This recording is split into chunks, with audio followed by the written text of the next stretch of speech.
Chief Bradford.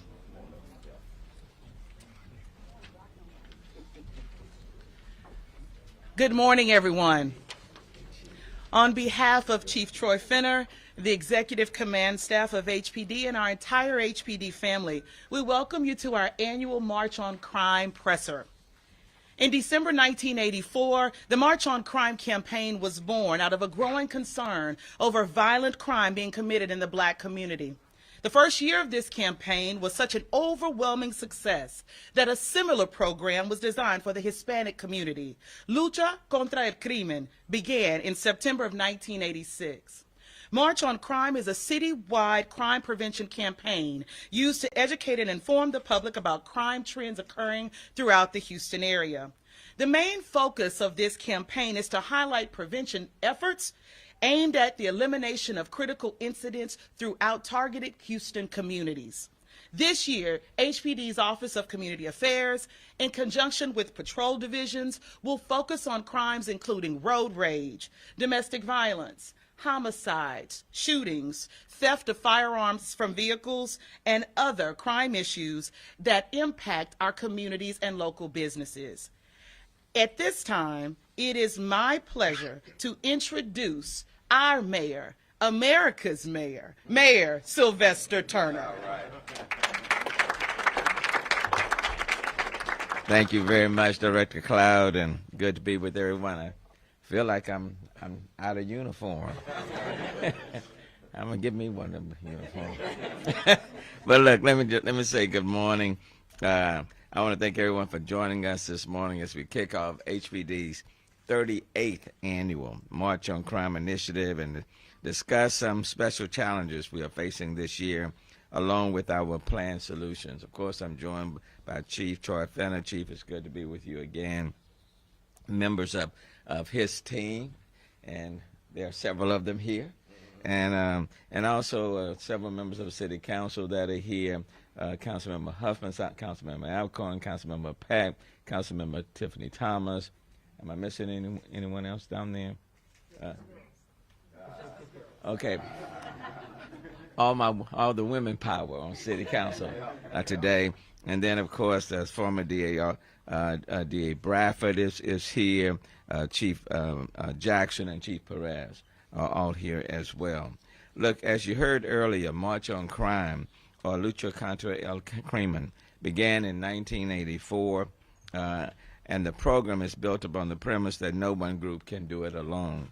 Neighbors need to help neighbors, communities need to work with HPD, and in turn, HPD needs to work with those in the community. Everyone needs to take responsibility for helping to keep this great city safe. In fact, One Safe Houston plan focuses on beefing up law enforcement with more boots on the ground, and at the same time using more technology, and then working in collaboration with the community, having more community engagement, and all of us working together to make our city one safe city. One Safe Houston represents a holistic approach to combating violent crime on the streets while being responsive to the needs of victims and building healthier communities in the process. Law enforcement efforts alone will not sufficiently address the symptoms of crime, and as many of you know, last week I attended a news conference with residents of the McGregor Super Neighborhood and Riverside Civic Association as they expressed concerns over increasing crime in their community after 5 people were shot in a fight that spilled into the streets at Spivey's. The City of Houston filed a Texas Civil Practice and Remedies Code Chapter 125 common nuisance lawsuit seeking a temporary and permanent injunction against the owner of that particular bar. This was not the first Chapter 125 lawsuit that was filed, and I know it will not be the last. But these are examples of how the city is working with the community to fight crime. We've talked about our criminal court backlog in Harris County. We know we need to work to bring that down. We've talked about our bail bonding system, and I've asked the city attorney to propose an ordinance prohibiting where bail bond companies are charging less than the 10% minimum or allowing a layaway system, allowing violent criminals back on our streets. That ordinance should be presented to city council members this month. We've talked about HB 1927, permitless carry. which is now in effect, allowing people to carry a gun without a permit, license, or any kind of training. Many law enforcement agencies, including HPD, spoke against and raised concerns about House Bill 1927. Those concerns have come to the light of day. And this year, as we commemorate the annual March on Crime, we're also facing challenges, but this is also a can-do city. And we are resilient, and we will get through this together. I know there's not a better police force anywhere in the city than one that's right here in the city of Houston. So very proud of these men and women who are out there on the street every single day working to make our city safe. As a city, we simply need to support them, do the things that we individually and collectively can do, and if we work together, this will be one safe city. Having said that, Chief Finner, let me present to you this proclamation. In fact, I'm going to ask the council members you come a little bit closer, And essentially, the March on Crime program was created in December 1984 by Dr. Don Rosette out of the growing concern over violent crimes being committed in the black community. The campaign's first year achieved much success, and as Director Cloud said, it expanded to the Hispanic community, Lucha contra el Crimen, which began in 1986. The program was combined in 1991 and open to all citizens of Houston. March on Crime, Lucha contra el Crimen is designed to disseminate crime prevention information through both electronic and print media, as well as teaching those within the community new strategies to reduce crime in their neighborhood. In 2022, March on Crime, Lucha contra el Crimen continues to focus on the education of the public on crime and crime prevention in their community and reinforce the Keep Houston Safe public safety campaign. Officers throughout Houston reach out to local businesses, schools, and communities to continue crime prevention and the implementation of crime prevention efforts aimed at the elimination of criminal incidents. We are very appreciative to every single law enforcement officer in the city of Houston, and we vow our support to each and every one of them. The city of Houston commends March on Crime, Lucha contra el Crimen for its tireless work throughout local communities to inform citizens about crime prevention and its efforts to reduce criminal activity. So therefore I, Sylvester Turner, Mayor of the City of Houston, hereby proudly proclaim this day, March 1st, 2022, as March on Crime, Lucha contra el Crimen Month in Houston, Texas. Thank you all for what you do.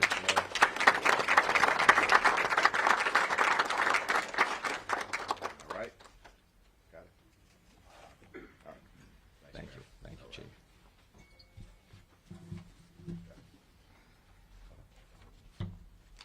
All right. Good morning, everybody.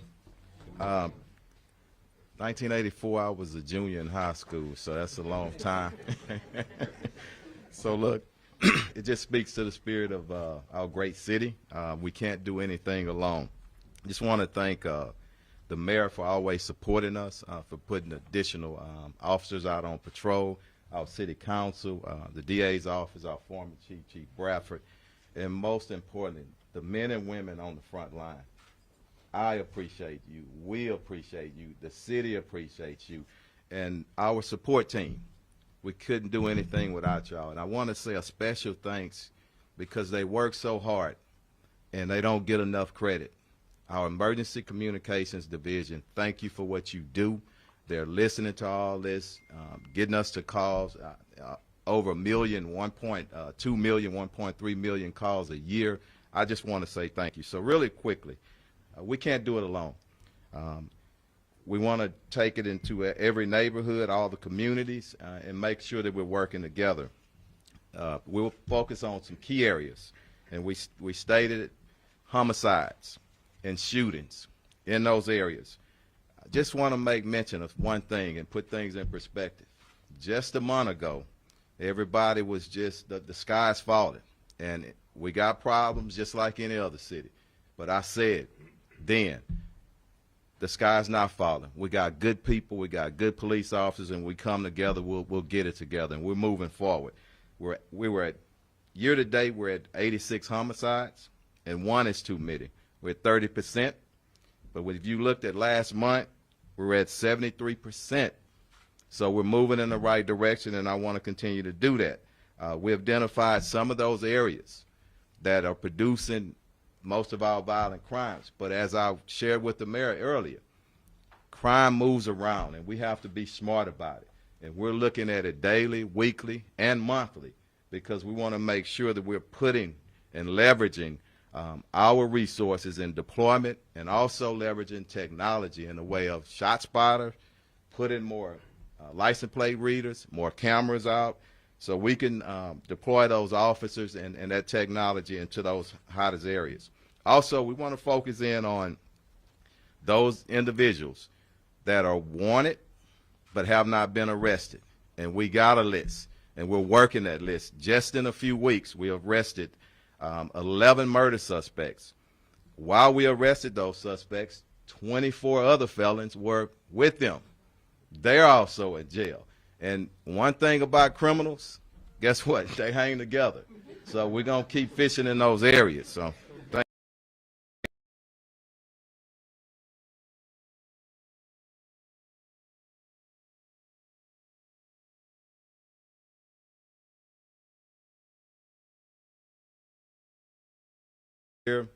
you started that with a few other individuals, and I just want to say thank you. That is a program that is respected to the nation, throughout the nation. It's called Domestic Abuse Response Team, referred to as DART. We pair a victim advocate with a police officer that's actually going to the scenes, giving immediate assistance to those victims. Our goal is to arrest the offender and give the victims, the assistance that they need. A big part of that is educating, going in some of those apartment complexes, those areas with the highest domestic violence, educating them and letting them know they're not in it by themselves, but we need some help. Community members, family members, friends. If you think or you see one of your friends or one of your family members with signs of abuse, say something and stand up so we can get them some help. Guns stolen from vehicles. This is 100% preventable, okay?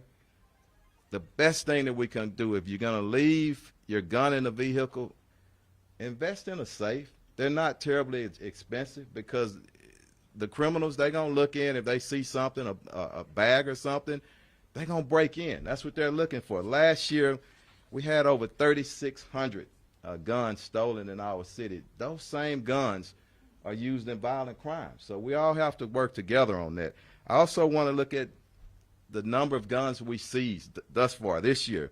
It's 395 just in the first couple of months. Last year we seized 6,841. So good police work, and we'll continue to do that. Mayor, we also wanted to look at the buyback program that you want us to stand up. We should have that stood up here pretty soon. We're going to be working with our local and our state and federal government to see if we can join together, and sometimes money moves people. So that's what we're going to do. Finally, road rage. It's something that's been in our news, but the fact is, the calls for service on road rage, those numbers are going down. Now, I do not want to forget about the victims who have been shot and killed on our roads. We just had a press conference on our little princess, Ashanti Grant. I just want to let the public know, we said it a few weeks ago, and we're going to stand behind it. We will not stop until we get those suspects in custody. But the road rage incidents are going down. But as the police chief, as this police department, and all our other partners, we're going to continue to deploy officers in uniform, in marked units, and also plain clothes, because we want our roads safer. Again, citizens, we call to you. Don't become a part of the problem. If somebody cuts you off or they're aggressive, just let them go about their way. Try to get us a license plate, okay? But I just want to thank everybody again, Mayor, City Council, our great citizens, again, our men and women on the front line, our support teams. Thank you for what you do. And the call is just for us to continue to come together, continue to work together to reduce this crime in our great city. And it is a great city, so don't ever forget about that. So thank y'all. And Chief Bradford, if you just want to say a few words, thanks. Thanks for being here. Thank you. Just real quickly, Chief, I'll begin by saying in 1984, well, I was not in high school in 1984. Wow, how years how the years have flown by. Some of us stood with then Police Chief Lee P. Brown and citizens from across the city to kick off March on Crime. And I'll say today that public safety is a community responsibility. This means that citizens, businesses, faith leaders, police officers, the district attorney, and judges are all intertwined in their roles and play a critical part in keeping our neighborhoods safe. And I'm pleased to be joined here today on behalf of District Attorney Kim Ogg with Ruben Perez, Bureau Chief Special Crimes, Chief Robert Jackson, Chief Investigator, to say that the District Attorney's Office and DA Ogg, we stand with Mayor Turner, we stand with Chief Finner, we stand with the Houston Police Department and all law enforcement personnel, citizens and businesses who are fighting against crime in Harris County to do our part. Thank you, Mayor. Thank you, Chief Finner. Thank you, Chief. Well, let me just say, in 1984, I was in the 2nd grade. Chief Bradford was the police chief, and of course, Mayor Sylvester Turner was then a state representative of the area that I lived in. We both grew up in Acres Homes, and what an honor it is to be standing here now with both of these amazing men who I looked up to as a young girl. All of us now committed to making sure that we make Houston a safer place. Thank you so much, Mayor, for your continued support. The One Safe Houston program, as the mayor and the chief have said, is exactly what we need to help make sure all of our communities are safe. It's not just about making sure that we have more police officers on the street, but it's providing resources that interrupt the cycle of violence and prevent crime. And that's what March on Crime is all about. So thank you so very much, and may God bless the city of Houston. Spanish speaker? Yes, Patty. Assistant Chief Patty Cantu. Buenos días y gracias a todos por estar aquí. Alcalde, gracias otra vez por su liderazgo aquí en la ciudad de Houston, también con el jefe de policía, Chief Finner. Aquí tenemos 2 personas que nacieron aquí en ese estado que quieren bastante y nosotros estamos bien agradecidos que ellos nos están apoyando a esta ciudad tan linda. Este mes es marzo y este es el mes en la lucha contra el crimen. Nosotros este año siempre estamos juntos, poderosos, pero solamente somos poderosos cuando estemos juntos. Nosotros estamos enfocando en áreas que son parte de la iniciativa del Un Seguro de Houston y en crímenes violentas. En este año, homicidios y los tiroteos, hemos tenido 86 asesinatos este año. Eso es arriba, un poco 36%. Eso es perspectivo. Tiene que contar que el mes pasado estábamos subido con 73%. Nosotros estamos identificando las áreas más violentas y estamos buscando tecnología como el ShotSpotter, que rápidamente cuando hay tiroteos, que nosotros respondemos a esa área para tratar de resolver ese crimen. También estamos siguiendo los ofensores violentos, los que ya tienen cargos, y estamos buscando para arrestarlos inmediatamente. En áreas de violencia doméstica, afortunadamente, eso es un gran % de los asesinatos cada año. Este año solamente hemos respondido a 22,500 por las llamadas. Nuestro querer es para arrestar el que está abusando y a buscar recursos para la persona que está abusado.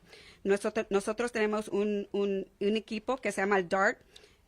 Responden en cada instante de los instantes domésticos de abuso. Ellos ayudan a obtener recursos para la persona que necesita. Entonces también queremos también decir de las armas. Hay varias personas que tienen las armas y las dejan en el carro. Eso es un gran porcentaje que tenemos que se lo están robando. Si los van a tener en el carro y los quieren cargar, por favor, necesitan invertir en una caja de seguridad en el carro, porque esos armas están usando para los asesinatos, para los robos, para otros crímenes. Eso se puede prevenir un 100%. También estamos trabajando con el alcalde en comprar armas para atrás. Eso va a venir bien pronto, ese programa, y vamos a hacer el anuncio bien entre el mes, yo digo, el mes, cuando diga el alcalde, ¿verdad? No quiero hablar bien adelante de él. Y finalmente tenemos también el furia al volante. Por favor, esté paciente. Por favor, no se apuren. Si ven las personas que están manejando bien agresivo, por favor, dele la línea, haz lo que sea. Pero también tome la licencia en caso que algo tiene miedo o puede prevenir. Pero por favor, con precaución. Otra vez quiero darle las gracias al alcalde, Chief Finner, y todos el fiscal que están aquí, todos juntos, los oficiales que trabajan tan duro, y estamos trabajando con el seguro de Houston. Entonces nosotros, para todas las áreas violentas, lo estamos viendo cada semana. Entonces nosotros estamos dando recursos adicionales con personas. 125 es muchas personas, pero solamente nosotros estamos viendo los números donde está ocurriendo el crimen, y lo estamos despachando, y también nuestra gente que están despachando las llamadas, están todos trabajando bien duro. Pero un mensaje que quiero dar a toda la comunidad: nosotros no lo podemos hacer solos, y solamente vamos a estar fuertes cuando todos nos juntemos, porque a todos nos está afectando esta violencia. Y para este marzo, no solamente para este marzo, para todos los días del año, que necesitamos estar juntos y seguros para tener nuestras familias, nuestros hijos, para tenerlos seguros, para ser una comunidad, verdad, seguro, pero poderoso. Gracias por su tiempo. Gracias. Thank you. Let's start. Well, questions in one. Bit. Everybody's happy. Oh, go ahead. For both. Mayor, can you talk to us more about the strategy right now to fight crime, to combat crime? What is the strategy in the field? Well, let me tell you, as we've indicated repeatedly, it's going to require a holistic strategy. We are putting more boots on the ground. There's a cadet class, for example, that will be graduating this coming Thursday. In addition to that, as we ramp up more boots on the ground, we're using the overtime program. We're putting 125 police officers on the streets every day through overtime. That's a cost of about $5.7 million alone. As Chief Finner indicated, we're utilizing more technology, utilizing more cameras, even dealing with road rage. The HIS department and others are already working on being able to get to record the footage, traffic on our streets, roads, interstates. So that is already in progress in terms of finalizing that. The gun buyback program is a very small piece, but it's symbolic. Every gun that we can remove from the street, could possibly a gun that was used in victimizing other persons. So we're working on that front. We've also acknowledged the fact, and Chief Bradford already mentioned, the caseload in Harris County is way too high. So we do need more judges. We do need more staff. We need more venues. All of those things we need. The bail bonding system. You can't work on a layaway plan when you're dealing with people who are committing these crimes. And so we want to hold that to that 10%. So that's very important. The city is investing more money in the Houston Forensics Science Center to expedite that evidence retrieval. So we're working on that point. With respect to the community itself, we continue to work with Crime Stoppers. We're putting in place our Community Messengers program, because we need people out there in the community influencers. So we're doing that. The Cure Violence program, we're investing well over $3 million in that as well. And then we're investing in our criminal reentry program. When people are coming out of TDCJ, they need two things: employment and housing. And so we are ramping up that program. Right now, we're working with about 500. With the additional dollars, that'll go up to about 750. And then with respect to our crisis intervention, Chief Finner mentioned about domestic violence. That number has ticked up, and so we need to address that. People on substance abuse, people who are homeless, people who are in crisis. We asked our police officers to do everything where we need to, in a sense, change that paradigm. So we're investing substantially in that. When you put all of those elements together, the cost of the One Safe Houston plan is more than $44 million. Okay, so it takes a holistic approach.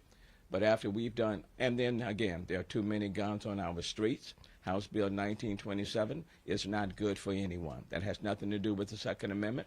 It has everything to do with when there's no license, no permitting, no training, then even good people can utilize guns, but people are victimized if they are not trained on how to use them.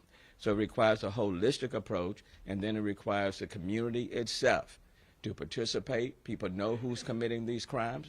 They got to provide the information. Everybody has a role to play. So it's a holistic approach, comprehensive, and we believe it's going to bear positive fruit as we move through this year. Can you elaborate more in regards of the topic, the bail bonds? Well, with respect to the bail bond system, generally speaking, most people assume that if let's say if someone is out on a $100,000 bond, that the bail bonds will be charging 10% of that amount, not 1%, 2%, or 3%, and certainly not putting people on a layaway sort of system. Because quite frankly, if you put people on a layaway sort of system, then where are they going to get the money to pay the bail bondsman? In many cases, they will commit more crime in order to pay that system. So, look, there's no one piece that's going to solve it. It's a collective effort. So the bail bond people need to step up and be more responsible, okay? At the same time, we do need more judges. We do need more staff. We have to reduce the criminal case backlog, okay? We have to do that. And that's going to require help from the state level all the way down. We all have a role to play. Judges have to be much more sensitive in letting people out 2 and 3 and 4 times. That system doesn't work, so we have to address that. That needs to take place. But we will do our part. I don't control the judges. I don't control that system. But we can do our part here at the city of making sure that all of these police officers and others, that they get everything that they need. Number one, to keep themselves safe. Okay, that's number one, because I want them to go home to their families. But we need to do everything we can to support our men and women in blue, to give them what they need, to work to put more boots on the ground, to utilize more technology, and to try to get some of these guns off the street. For Chief Finner, if you can mention... I don't know what I can add to that, though, but you go ahead. I'm just... Give us more information in regards of the statistics. Is this strategy working? I say it one more time, sorry. Is this strategy working? Well, we hope it's working, and I believe in it. I believe in the men and the women in the uniform, but we're going to continue. Wherever, this is what I want people to understand when you talk and you ask strategy. My strategy is real simple. You follow those criminals where they are, we identify our worst offenders, and we put their butts in jail. However we can legally do it within our policies and procedures. That is my strategy. I am and we are intentional of getting violent criminals off of our streets. Mayor talked about the social services programs that's coming to help us with those low-level, nonviolent people who are suffering from mental illness, drug dependency. You got to help those individuals. But I'm not up here talking about that. I'm talking about these violent individuals that's disrupting our city. And I'm telling you, I promise, we're not going to stand by. All of our agencies, the district attorney's office, the U.S. attorneys, all of our federal partners, our local partners, we're going to stand strong, and we're going to get them. So, and that's it. And if I can just add, it's zero tolerance when it comes to crime. Okay, it is important for us to work with all of our law enforcement agencies on the federal, state, and local level, and we'll do that. But it is zero tolerance, and hopefully people will understand that. But if if everybody works together and do their part, if the city of Houston, if we do our part, if the county, pleased to see Chief Bradford here, he's quite familiar with the city and now with the county. But if we all work together on that end, then I believe you're going to see some immediate results. I'm sorry. I know that your office brought a lawsuit against